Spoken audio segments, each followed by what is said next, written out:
ओम श्री शक्ति नमः। ओम श्री शक्ति नमः। ओम श्री शक्ति नमः।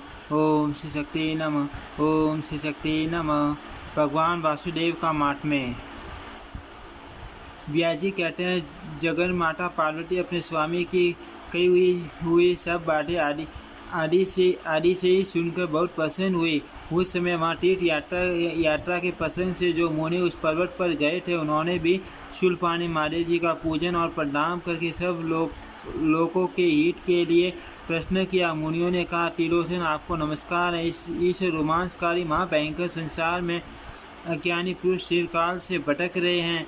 वे जन्म मृत्यु रूप संसार बंधन से किस उपाय से मुक्त हो सकते हैं, बताइए, हम यही सुनना चाहते हैं। महादेव जी बोले, दिविजो, कर्म बंधन में बंध कर दुख भोगने वाले मनुष्यों के लिए मैं भगवान वासुदेव से बढ़कर दूसरा कोई उपाय नहीं देखता। जो शंख चक्र और गदा धारण करने वाले भगवान वासुदेव का मन, वाणी और क्रिया द्वारा विधि पूर्वक पूजन करते हैं, वे परम गति को प्राप्त होते हैं। जिनका मन जगन में भगवान वासुदेव में ही लगा उनके जीवन से और पशुओं की भांति श्रेष्ठता से क्या लाभ। मुनियों ने कहा, सर्वलोक वंदित पिनाकधारी भगवान शंकर, हम भगवान वासुदेव का महात्म्य सुनना चाहते हैं। महादेव जी बोले, सनातन पुरुष श्री हरि वर्मा जी से भी श्रेष्ठ है। उनका श्री विग्रह श्याम वन है। उनकी कांटी जाम्बू नद नामक सुवन के समान है। वे मेघ रहित आकाश में सूर्य की भांति प्रकाशित होते हैं। उनके 10 भुजाएं हैं। वे माँ तेजस्वी और देव शत्रु के नाशक है। उनके वक्ष स्थल में श्रीवत्स का सीना शोभा पाता है। वे इंद्रियों के नियंता और संपूर्ण देव वर्धन के अधिपति हैं। उनके उदर से ब्रह्मा का और मस्तक से मेरा प्रादुर्भाव हुआ है। सिर के बालों से नक्षत्र और ग्रह तथा रोम वालियों से देवता और असुर उत्पन्न हुए। उनके शरीर से ऋषि और सनातन लोग प्रकट हुए हैं। वे साक्षात ब्रह्मा जी तथा संपूर्ण देवताओं के निवास स्थान हैं। वे इस संपूर्ण पृथ्वी के रचयिता और तीनों लोकों के स्वामी हैं। स्थावर जंगम भूतों का संहार करने वाले वे ही हैं। वे देवताओं के भी देवता और रक्षक हैं। शत्रुओं को ताप देने वाले सर्वज्ञ सर्वश्रेष्ठा सर्वव्यापी और सब और मुख वाले हैं। तीनों लोकों में उनसे बढ़कर दूसरी कोई वस्तु नहीं है। वे सनातन महाभाग गोविंद के नाम से विख्यात हैं। देवताओं के कार्य की सिद्धि के लिए मानव शरीर में अवतीर्ण होकर वे समस्त भूपालों का युद्ध में संहार करेंगे। भगवान विष्णु के बिना देवगण अनाथ हैं, अतः उनके बिना वे संसार में देव कार्य की सिद्धि नहीं कर सकते। संपूर्ण भूतों के नायक भगवान विष्णु समस्त प्राणियों द्वारा वंदित हैं। वे देवताओं के नाथ, कार्य कारण, ब्रह्म स्वरूप और ब्रह्म ऋषियों को शरण देने वाले ब्रह्मा जी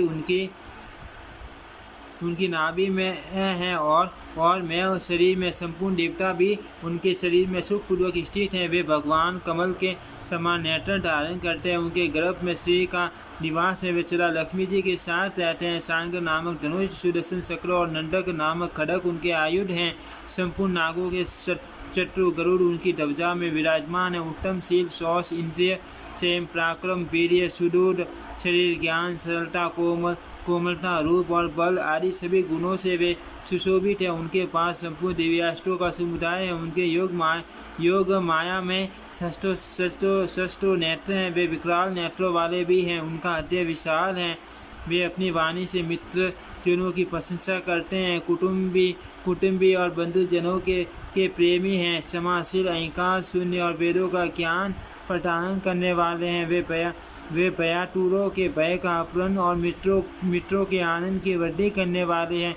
समस्त प्राणियों को शरण देने वाले और दिनों के पालक हैं। शास्त्रों के ज्ञाता और ऐश्वर्य संपन्न है। शरण में आए हुए मनुष्य के उपकारी और शत्रुओं को भय देने वाले, नीति संपन्न, ब्रह्मवादी, जितेंद्रिय और उत्कृष्ट बुद्धि से युक्त। वे देवताओं के अभ्युदय के लिए महात्मा मनु के वंश में अवतार लेंगे। उस अवतार में वे ब्राह्मणों का सत्कार करने वाले ब्रह्म स्वरूप और ब्राह्मणों के प्रेमी होंगे। यदुकुल में अवतीर्ण भगवान श्री कृष्ण राजगृह में जरासंध को जीत कर उसकी कैद में पड़े हुए राजाओं को छुड़ाएंगे। पृथ्वी के समस्त रत्न उनके पास संचित होंगे। वे अत्यंत पराक्रमी होंगे।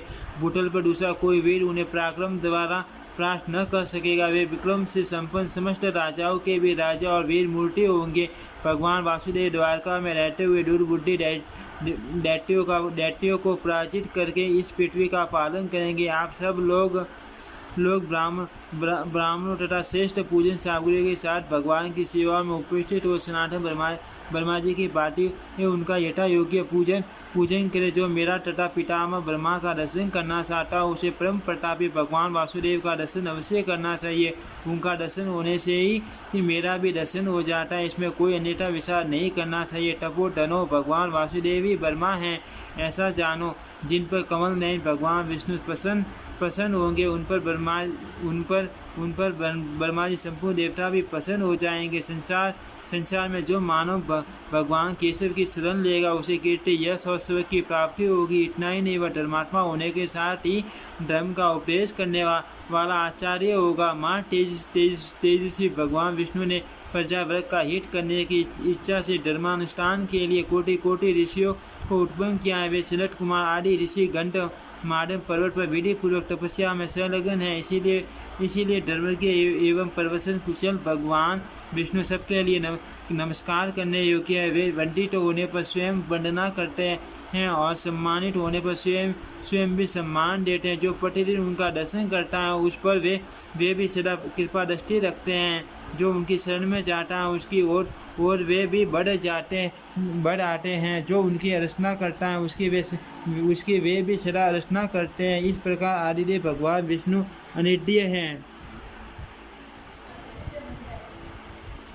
साधु पुरुषों ने उनकी आराधना के लिए बड़ी भारी तपस्या की है। देवताओं ने भी सनातन देव से हरि का सदा ही पूजन किया है। भगवान के अनुरूप निर्भयता से युक्त वो उनकी शरण में जाकर उनकी आराधना में मन लगाया है। संपूर्ण दिव्यों को चाहिए कि वे मन, वाणी और क्रिया द्वारा भगवान देव की नंदन की सेवा में उपस्थित हो यत्न पूर्वक उनका दर्शन और नमस्कार करे। मुनिवरों, मैंने इसी मार्ग का अनुष्ठान किया है। उन सर्व देवेश्वर भगवान का दर्शन कर लेने पर संपूर्ण देवताओं का दर्शन हो जाता। उन माँ वरा रूपधारी सर्वलोक पितामह जगतपति भगवान विष्णु को मैं नित्य प्रति प्रणाम करता हूँ। उन्हीं श्री कृष्ण के बड़े भाई हलधर बलराम जी होंगे, जिनका श्वेत गिरी के समान गौर वन होगा।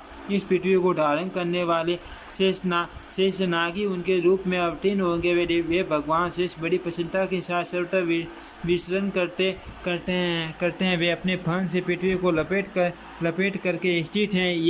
ये जो भगवान विष्णु कहलाते हैं वे ही इस पृथ्वी को धारण करने वाले भगवान अनंत हैं। जो बलराम हैं वही समस्त इंद्रियों के स्वामी धनीधर अच्युत हैं। वे दोनों पुरुष सिंह दिव्य रूप एवं दिव्य पराक्रमी हैं। उन दोनों का दर्शन और आदर करना चाहिए। वे कर्म चक्र और हल धारण करने वाले हैं। तपोधनों, मैंने आप लोगों से भगवान के अनुग्रह का ये उपाय बताया है। अर्थ आप सब लोग प्रयत्नपूर्वक यदुश्रेष्ठ भगवान वासुदेव का पूजन करो।